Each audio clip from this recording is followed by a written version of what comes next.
Last Sunday was Thanksgiving Sunday, and we took that opportunity to remind ourselves, to remind each other of God's goodness, of how important it is for us to continue cultivating that ongoing habit of gratitude.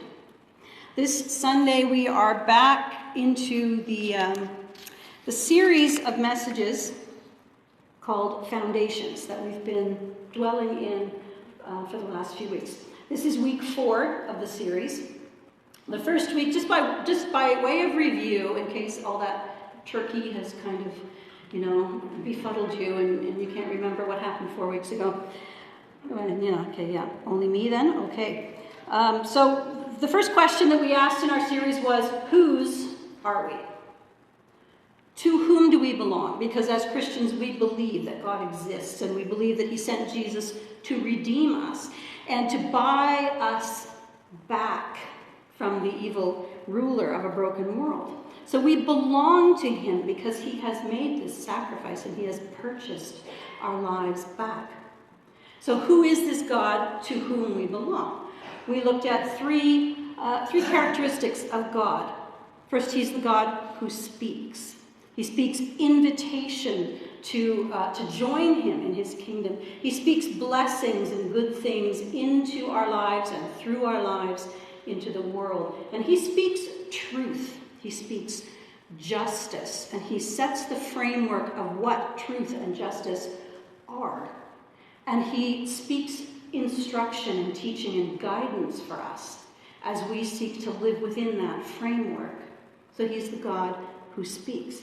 He's also the God who moves. He's not a God who is sitting somewhere with his feet up on the hassock, eating popcorn with his binoculars and a megaphone, occasionally shouting at us that we're doing things wrong from a distance. He is the God who has always been on his feet, moving towards us, moving in our direction, leaning and reaching to bridge the gap. Becoming human, living, dying, being raised again to life. This is a God who moves and who acts on his justice, who enforces his truth. He's the God who speaks, the God who moves, and he is the God who never fails. We, human beings, we fail. We break promises. We forget. We change our minds. We try to build human systems of justice and human definitions of truth, which, however well-intentioned, will be eventually seen for what they are, full of holes and frayed at the edges and with loose threads and crumbling to dust. But he is the God who never fails. His righteousness will last forever, his salvation to all generations. That is the God whose we are. The second week of the series, we looked at the question, who are we? Who are we? We know who we belong to, so who are we? We are all unique individuals. Every single person in this room right in this moment is thinking their own thoughts. We looked at that idea of everybody is I.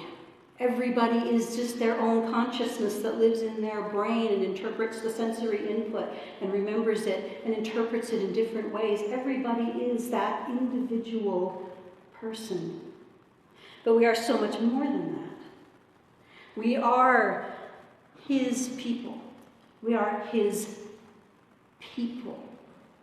We are his nation. We are his family, we are his body, we are his church. Everybody all together at the same time sharing a heart, sharing a soul. We are living stones cut from the rock of Christ himself and built on Peter's declaration of faith. You are the Christ, the Son of the living God. We are, each of us, an individual, miraculous, unique person. And all together we are what he is building. That is who we are. Third, we looked at where do we live? Where do we live? We live here. We live on earth. We live in Coburg. We live in Port Hope. We live in Colburn. We live wherever we live. We live in neighborhoods. We live in towns. We live on a broken planet. We live with roots that connect us to that broken world of which we are an inextricable part. But we also live not here. We live in eternity. We live with one foot in the soil of the earth and one foot on the golden streets of heaven. We are citizens of this world, and we are citizens of God's perfect, unchallengeable, unassailable kingdom. We live in the now, and we live in the not yet. Next week, spoiler alert, we're going to look at what do we do? What are we for? What is the point of the church? What is the point of people? Why did God bother with this? Why are we here? What do we do? Because from the beginning, from the very beginning of our existence on earth, and this is, again, a bit of a preview again, from the beginning of our existence on earth, God gave us tasks to do. God gave us stuff to do alongside him in the world, doing his work, being his representatives, being his stewards is a wonderful word, and we'll get more into that next week. We have things that we are supposed to do. But this week, this Sunday's question is, how should we live? How should we live? This is a question where we sort of pause on the threshold between who we are and what we do. The question of how should we live is pivotal. It is very, very important, because a failure to understand the relationship between what we do and how we do it has gotten more people in more trouble. The difference between understanding that we're supposed to speak the truth and knowing what it means to speak the truth well results in organizations like Westboro Baptist picketing the funerals of people with whom they disagree and calling them hateful names. They're speaking some truth, but they're not doing it well. The difference between preaching the gospel, spreading the good news of Christ, and preaching the gospel well, a failure to understand that connection is, I would argue, at the core of how the churches got sucked into the residential school debacle. They wanted to spread the gospel, but they did not do it well. So I think the question of how should we live is something that we need to pause and consider. And for some of us, me included, and I will include myself in this, sometimes this feels like navel gazing. It feels like, I'm just going to sit here and think about myself for a while. My history in ministry has been, best word I can come up with is sort of entrepreneurial.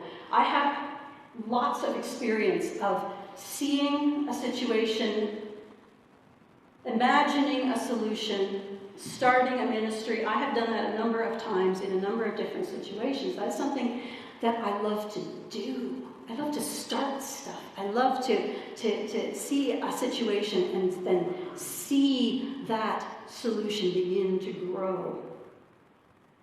But I have to hold myself accountable in this, because it's easy for me to slip into self-importance. It's easy for me to slip into, well, I've done this before, so you should listen to me because I know what I'm talking about. That is not an attitude that you want to bring to founding ministries and leading ministries. So as we, as a church, look to the future, ask ourselves, not only who we are, but what are we going to do? It's important for us to pause and look at what Scripture has to say to us about how we should live. So we look at our passage in Isaiah 52.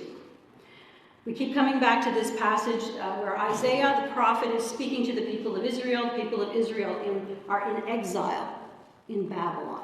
Their city was invaded. They were defeated by an invading army. I don't know how many of them were taken away from Jerusalem into slavery, into captivity in Babylon. They did not want to be there. They knew they were going to be there for a while. They were looking forward to going home. So Isaiah's passage that Pam read to us this morning, it was chapter 52. That was my typo. So it was, I know you said 51, but that was me. 52. That passage is a promise of hope to the captives. They're being told, yes, you are going to get to go home. And it's going to be fantastic, and it's going to be wonderful, and you're going to love it, and it's going to happen. So just hang on, don't give up. But if we flip back to Isaiah chapter 1, at the beginning of that book, at the beginning of Isaiah's prophecies, we see the foundation of how this all came to be in the first place. What was it about Israel's life, how they were living, that made it necessary for God to take them somewhere else for a while so that they could relearn things they needed to relearn? In chapter 1 of Isaiah, this is a promise. It's a promise, but it's not a happy promise. It's the kind of promise you make to your kids when you're at the grocery store and they won't sit still, and you're like, when we get home, I promise you. It's that kind of a promise. It's a warning of something that is going to happen. And through Isaiah, God says to his people, yes, you obey me. Yes, you do the things I told you to do, but you're doing it with corrupt hearts, with self-serving hearts. And God says, I don't even enjoy your worship anymore. He says, if you resist and rebel, the good of the land will be eaten up by the sword. He says, your rulers are companions of thieves, and they do not defend the cause of the fatherless and the widow. And he says, I will turn my hand against you. I will purge away your impurities, and Zion will be redeemed with justice. The prophet Micah, speaking to the same people at about the same time, had much the same message. And some of this may sound familiar. Micah's message was, with what shall I come before the Lord and bow down before the exalted God? Shall I come before him with my burnt offerings? Will the Lord be pleased with 10,000 rivers of olive oil? Shall I offer my firstborn for my transgression? The fruit of my body for the sin of my soul? What religious obligation can I fulfill that will make God happy? And you can just hear Micah shaking his head. If this was online, if he was posting stuff on Twitter, it would say, SMH, shaking my head. He has shown you, people, he has shown you what is good. What does the Lord require of you? Not all that stuff, but to act justly, to love mercy, to walk humbly with your God. And then Micah names a list of offenses that people have been guilty of, and he says, therefore I will give you over to ruin. Isaiah and Micah are saying pretty much the same thing at the same time to the same people for the same reason. They're saying, you may have the coolest worship band, you may have the funnest Sunday school curriculum, all of your committees might be filled and busy, you may make the best sandwiches, scones, just saying. He says your giving may be way over budget, you may have the coolest website, you may have the best dressed pastor, but your heart isn't in it. Your heart is far from me. They're telling the people of Israel, you have ramped up your religious activities. You have completed your obligations. You are carrying a bigger Bible. You are memorizing more verses. You've ticked more boxes. You've toed the lines, paid your dues, done what you were told to do. But your attitudes have shifted and you are prioritizing the activity. And your heart belongs to someone other than me. Centuries later, Jesus is having the same conversation with some of the same people, with the Pharisees and the scribes. In Mark chapter 7, the Pharisees and the scribes questioned Jesus, and they said, okay, why do your disciples not wash their hands according to the religious tradition? And Jesus, he quotes Isaiah, which is perfect. Jesus quotes Isaiah and he says, this is what Isaiah says about you. These people honor me with their lips, but their hearts are far from me. They worship me in vain, and they teach as doctrines the precepts of men. The people of Israel, as we do as well, had fallen into the well-intentioned trap of thinking that the rules and the activity are what matters, and that our heart can belong to someone else. And that is what Isaiah's Israel needed to be rehabilitated from. That their attitudes, their motivations, their hearts had drifted away from God while they were busy over here doing all the stuff. Man looks on the outward appearance and pats himself on the back. God looks on the heart and weeps. So what does God do? He takes Israel into exile, where it is impossible for them to follow their religious forms. He takes them into exile, where it is impossible for them to offer their sacrifices, to take their tithes to the temple. It is impossible for them to maintain the infrastructure of their religion. He shakes them loose from their traditions and their habits, and he begins the work of calling them back to love him. In our scripture focus this morning, Isaiah is calling their attention to a future time when that work will be done. When God will have accomplished his purpose in having his people in exile, when their hearts will be turned towards him again, and it's time for them to go home. And I think in that passage we can see some examples of how Israel will live when they reach that point. When it's time for them to take up their life again as God's covenant people and a blessing to the nations. So how will they live? How will this new generation of Israel live when they are restored? Well, first, I think they will live courageously. They will live courageously. The redeemed of the Lord will return and enter Zion with singing. That word singing, we translate it as singing, but really what it means in the original language is just, it's a shout. It's a noise. We're yelling our heads off. We're like, yeah.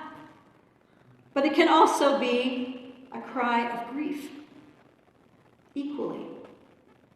So I wonder what it was like for those people walking back to Jerusalem, being the first generation in so long to walk through those gates and up that hill and towards their broken temple, through their broken streets, trying to find their homes where they used to live, with their wall that is torn down, leaving them at the mercy of any passing raiding party.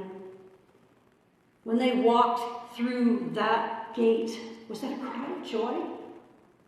Or was it a cry of grief? But regardless of which it was, They knew that when they took that journey back to Jerusalem, they were going back to hard work.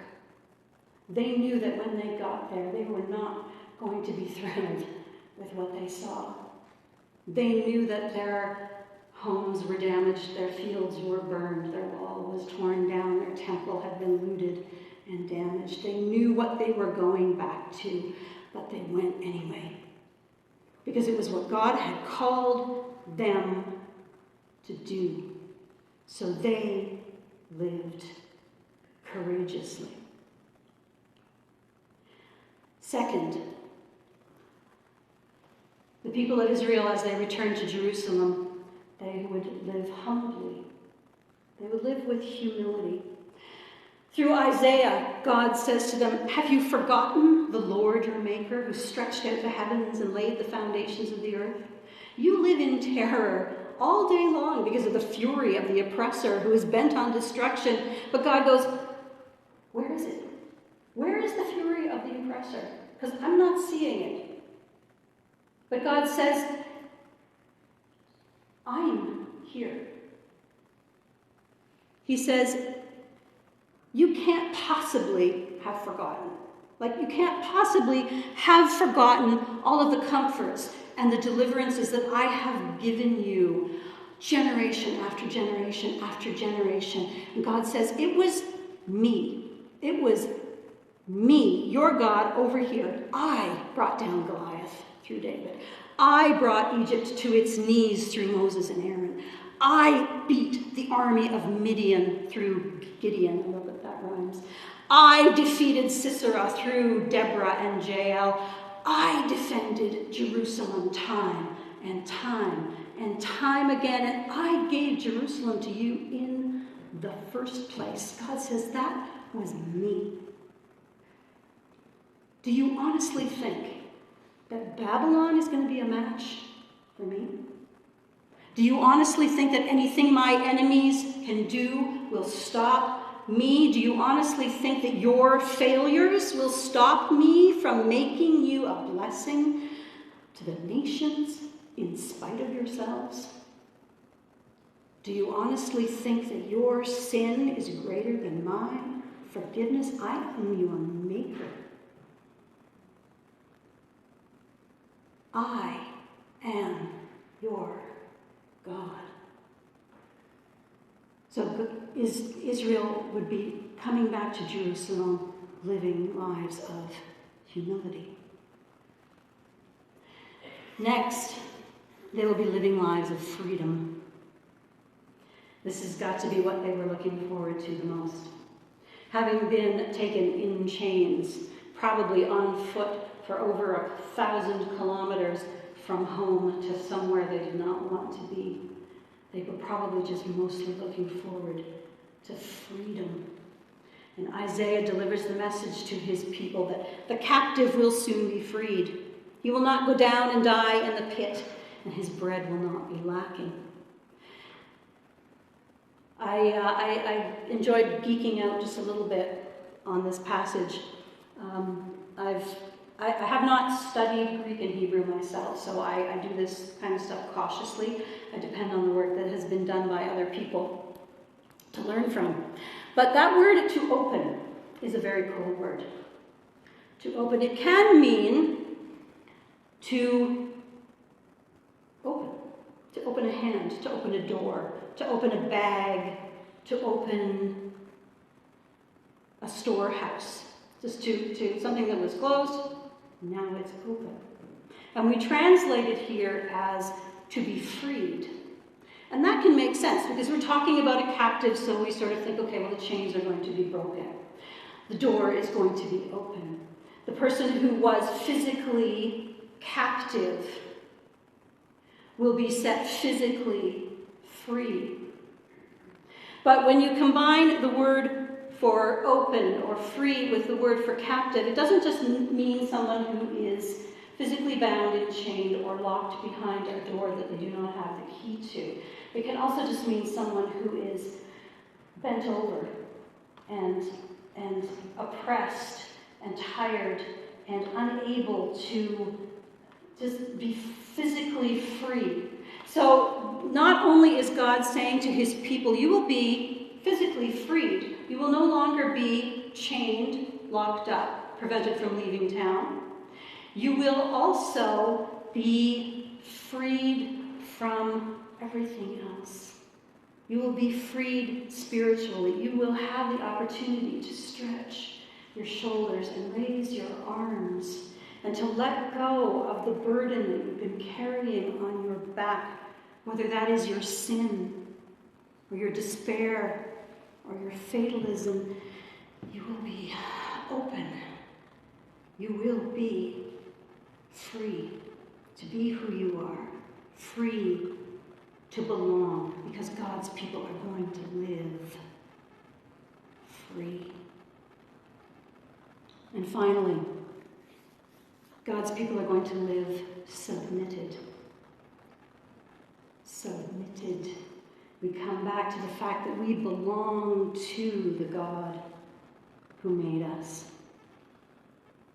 In verse 16, Isaiah says, I have put my words in your mouth. I have covered you with the shadow of my hands, to establish the heavens, to found the earth, and to say to Zion, you are my people.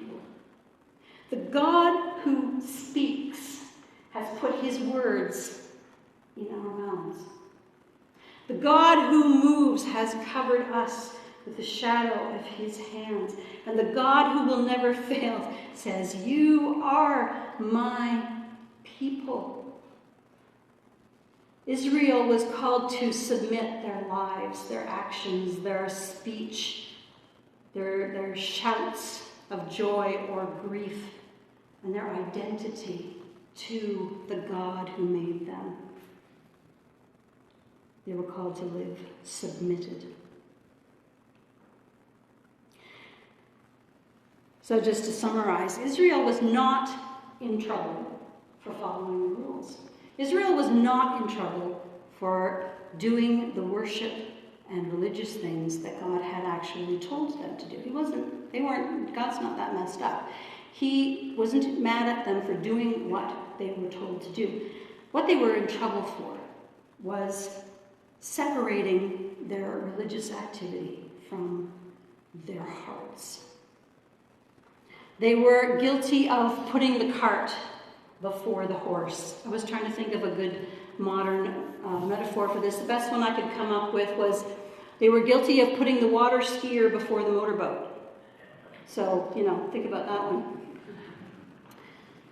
For us today, I think we call back the words of Jesus in John chapter 14, verse 15. He said, if you love me, you will keep my commandments.